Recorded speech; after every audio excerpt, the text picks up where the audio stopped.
Welcome back to my Let's Play of Shadowrun Returns to Dead Man's Switch. We're going into the warehouse and let's get started. Inside the large grey warehouse is as typical as the outside. High ceilings adorned with girders and rickety catwalks top a huge utilitarian room. Concrete and steel walls meet a concrete floor. This is a place for storing things, and nothing more. Despite the quiet on the outside, inside is a hornet's nest of Lone Star officers going about their business. At the center of the activity is the Emerald City Ripper's latest victim. With uniforms everywhere, no one stops you at the door. Seems this case hasn't leaked to the press. Yet. Lone Star, no, you've got a job to do.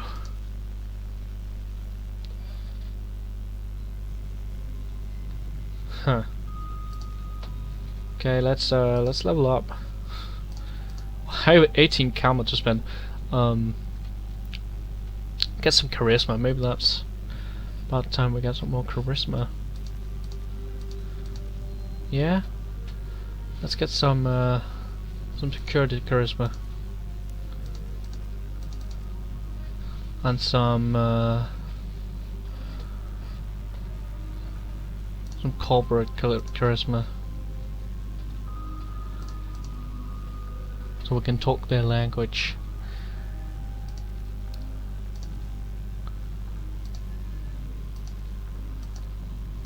Okay, let's go. Julian, how'd you find out about this murder? The press hasn't even picked it up yet. I read some tea leaves. Magic is real, you know. Check the attitude of the door, punk. Lone Star still has jurisdiction on this crime scene. We've gone through the researchers' computers, and I have suspicions that this is a copycat crime. The victim worked here at the NTSB warehouse as a black box researcher. NTSB? National Transportation Safety Board. The warehouse is here to go over the records from plane crashes to try to determine what happened. The WIC was in charge of their highest priority investigation at the moment. We've gone through the victim's computer and his case notes indicate he was selling secrets. Idiot kept records. Spilling cop secrets, not the wisest career choice. Nope, some runner like you probably offered him to cover up his corp master's involvement and tried to make it look like a Ripper killing. It's the office key. Check it out for yourself if you want. Oh, hey, Tristan. Mistress! Still working for the dead man? As you can see, we got another Ripper victim on our hands. Looks like the business is good for dialogue these days. Yes indeed. The victim's male, mixed Native American descent, age 38. Based on the condition of the body, it looks like he was killed around 2 in the morning. Native American descent? Seriously? Native Americans in the future? Huh. Guess the slaughter was not as bad as they say. Cause of death? Unknown. Several internal organs were removed from his body after death, quite gruesomely. I'm not sure if the killer even knew what they wanted before they started cutting. Not much else to tell yet. Really, he does have a lot of pre-existing scar tissue, so he probably had a major surgery at some point in recent history. Bam! My theory. I hope I'm right. Unfortunately, with the organs gone, I can't determine the nature of the surgery. A nice hole where his chest was, so what was on the butcher's shopping list? Well, the killer definitely took the lungs. The more I look at it though, the other missing organs may just be eviscerated within the chest cavity. Sounds like the Ripper has taken a different trophy from each victim. Sam's liver, this guy's lungs. Any theories? Sorry, I don't do fairies. I'm just a scientist who happens to prefer dead people. However, while there was massive damage to the chest cavity, I could see that the victim's lungs were transplants, which is interesting since another victim's missing heart was also a transplant. Granted, modern medicine has made organ transplants relatively easy, but it's an odd coincidence. But as a scientist, it's just that coincidence. This is only the third body I've personally examined. One of our other branch managers handled the other two. If I found that more of the victims had organ transplants, I'll let you know. Huh. There's a woman over there. No clue, she just showed up. Next of kin, I think. Oh, I'm going to take a look around. Good luck out there. Thanks, Tristan. At least I can count on you. You're not a cop. Nope. You've been praying. You know the deceased? Yes, he's my older brother. I've asked Bear to help me speak to him. She shakes her head, looking like one who has found herself lost for the first time in her life. I'm afraid his spirit is too disoriented by his recent journey to answer me. You're a shaman? Yes, for all the good it's doing me. If I could just make contact, I might be able to live with justice and allow my brother's spirit to rest. I tell you, you're not used to shouldering a heavy burden. But maybe there's an easier way. She looks at you, the flattery largely failing to affect her given the circumstances, but then inspiration dispels the dark clouds surrounding her. Perhaps my brother's spirit is too weak, that's a given, but my brother's spirit may not be alone here this night. She closes her eyes and concentrates, droning a low chant you can barely hear. Yes, there are other spirits who may be of help. Her features harden in frustration as if she is searching for something that remains elusive. Sighing, she opens her eyes and fixes you with a stare. But I can't do it alone. What do you need? This warehouse contains the spirit of plane crash victims trapped between the worlds. They wish to help, they wish to be heard, and I think they have something to say about my brother's murder. Lonstar won't let me in there, but you seem to have the run of the place. Well, actually, yeah, they surprisingly let me do a lot of shit, haven't they? Huh. Guess they like help. If you find personal items that belong to the victims, I can believe that summon the spirit to speak with us. I'll need at least 2 such objects. Can you find them for me? Of course. Why not? I know nothing about spirits, but hey. I know about beer. Beer is the spirit, right? Right, let's do this. Here's some stuff. There's a large pile of old shoes on the ground next to the airplane sheets. They could be discarded luggage, or possibly the shoes worn by the occupants of the plane at the time of the crash. Let's dig through the shoe pile. Find nothing interesting about the shoes in the pile. Oh. But I like shoes. No? Let's investigate this one then. Hard to say whether this is a heap of items and fuels recovered from a plane crash, or simply trash that hasn't been taken out yet. Dig through the trash. Sticky substance of some sort seems to have seeped through the trash pile, and your hands are quickly covered with the stuff. After searching for a minute, you unearth a handful of interesting items. Suspect the earring.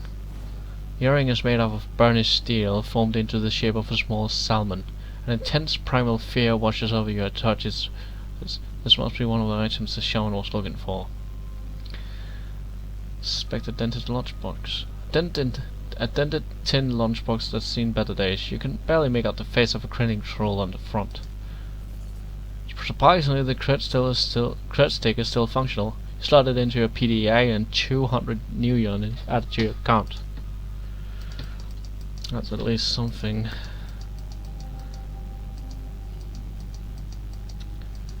Still no shoes? No. Nothing interesting about the shoes. Oh. Well. Where'd you go next then?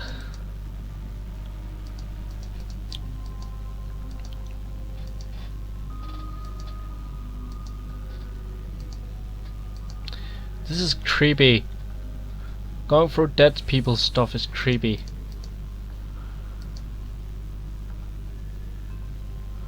Computer is locked with a two-factor encryption key. Okay. What's over here? This appears to be the victim's locker. The door is slightly ajar. Inside you see several of the dead man's personal items. Inspect the comb. As you reach for the comb, the hair on the back of your hand stands on end. When you take it off its little shelf, your heart thumps in your chest. Hard. This must be one of the items the shaman was looking for. Inspect the toothbrush. Blue toothbrush is still wet from being used. It smells of mint and cigarettes. Cigarettes. Lungs. Fury's still working. Let's see here. The old poster depicts a swarthy young woman posing with an assault rifle. Don't need to go right now. Okay.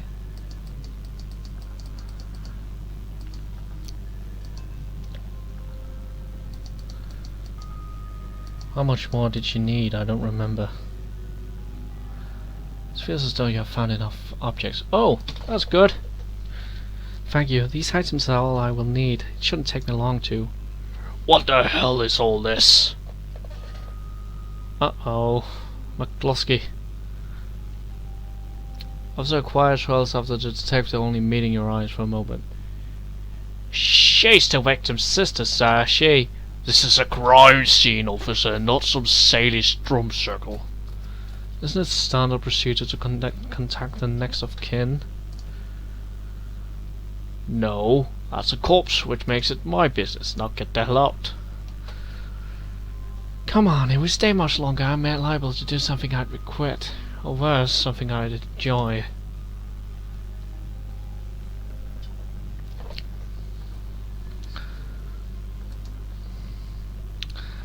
That man is an ass. Well said. But there's no helping it now. I should be grateful you were able to collect these items with all those claws carted everything off. Can we still summon the spirit? Not from here, I'm afraid. Spirits such as these have domains to which they are anchored. We need to get back in there. Winter cults like these won't tie up the place for long. Agreed. I expect it will be clear by nightfall. Maybe a rabbit hole, but I have to get to the bottom of it. Whenever your reasons, I thank you. Now, since we have the time, we should probably enlist some help. They may post security overnight. I'm going to go out on a limb and say you know where to find the kinds of people we need. You could say that. Good. I'll put up the money if you find the bunnies. Meet me back here at midnight. The spirits will be strong then. Let's go back to the seamstresses. As you start to leave the warehouse, your calm like chirps and the face of Coyote pops on the screen. Oi, mistress, you in the middle of something? Just getting jerked around by Lone Star, same old thing. I hear you. Her jaw sets. I don't know if I ever told you this, but I was born in the Royale. BTL pushes like Stevie J ran the squats, ran my world when I was growing up. I remember. Wes. I have a cousin, Gino, who's been missing for months. He hit the sprawl about a year ago and immediately fell in with some tweakers, bad guys. I hooked him out high-armed dream chips and started using him for all sorts of dreck. I tried to help him, but he pushed me away, then he disappeared. I've been shooting up BTL labs ever since trying to find him. I'm guessing you have a new lead. It's not a lead! Her face lights up. She's running hot, has a serious edge. I know exactly where he is this time. Got an old friend who eyeballed him herself. I'm on my way. Packer's with me, but we could use another hand. You in? I need you right now. On my way. I knew you'd come. I'll send you your address. See you soon. Maybe they'll come help me on the other end. Cody's Crusade. The cluster of dilapidated buildings where Coyote told you to meet her appears to be the remnants of a public housing project. The buildings look like cesspool filled with human debris. You find her standing with Packer on a street corner, eyeing the roofs, the doorways, the windows. Despite his attempts to engage her, Coyote barely says a word as the three of you weave your way through the tenements. She walks purposely, her new cyber hand flexing open and closed with each step. It's unclear whether the action is voluntary or not. You circle around the back of the building and Coyote jumps up, grabs the bottom rung of the fire escape ladder and pulls it down. Without a signal, she starts to climb towards the roof. Pekka looks at you worriedly and starts up the ladder.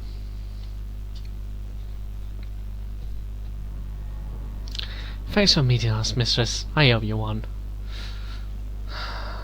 No sweat. I figured you could use the backup. Yeah, you never know what sort of firepower you expect in one of these BTL squads. Oh, hey, listen, I got good news for you. You know Sam's sister Jessica? One of my cancers found her for a while you were on your way here. I called her and asked her to meet you at this union later today. Hope that helps. Good job. Thanks. Least I can do. Alright, let's get this done. My cousin Gino should be in one of the squads past that door up ahead. I hear there's a whole lot in there. From my experience, there's usually a lookout watching for cops outside and a guard at the door inside. Like I said, don't know how much firepower to expect, but these guys are nasty, so stay on guard. I just want to get in, grab Gino, and get out. Right behind you, babe. Let's do this. Okay. Let's talk. BTL Clocker. The orc looks twitchy, his eyes running in his head. He scans the three of you, looks past to see if there are others, licks his lips and nods throughout as if going through some internal checklist. Oi oi, how you doing? Good day for a trip, ain't it? She leans in and whispers in your ear. This guy's a clucker, trades work time for chips. Part salesman, part lookout. Probably has a signal device for the guys inside. Want to go on the right? You can forget you're a troll for a while. Why would you want to forget I'm a troll? Trolls are awesome! Oh well.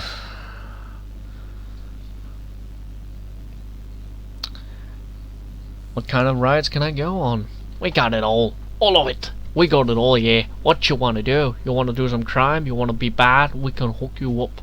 Roll that way? Want to be a hero? Be a hero. We got fairy tale, drunk jummers, love. You name it. And you can slack and frack to your heart's content. That's the real thing, right? Slacking and fracking. Don't matter what the trip is, as long as there's slacking in the world, yeah? You do snuff too, don't you? Yeah, maybe. For the right price, you can feel it. What is it like to die? What is it like to kill? Just let me in. I'll see you around after this. Probably see your lots. Stupid orc. I'm a troll, man. Much stronger and bigger. I'm like an Amazon. Fuck you. Sinless are free. Ancients always watching. Okay. It's not good. Woman probably in her 30s, but hard times of age. Her looks at you with concern. Don't do it, friends. Don't look. Slot that trick they're selling. BTLs are killers. Theirs most of all. We're looking for a kid named Gino. Know him? Who doesn't? He's here all the time. Gino's a clucker. Trades his time for chips. Like they're a little errand boy. I saw him go in there this morning. Hasn't come out. So I imagine he's riding a dream chip. What kind of guards do they have on this place? They're serious. This place is backed by the Yakuza. Holy fuck, the Yakuza? Holy fuck. Japanese mafia. How many and what kind of firepower? There's a guy on the door. Charlie. He sells the passes to get in. He's not tough, blind in one eye. There's another 5 or so wandering around. 2 of them are bad news, covered in magic symbols. Mean. Huh. Guess we'll get to know them the next time. Thank you for watching this episode. I hope you enjoyed it. Next time we're going in to save Gino. I'll see you then.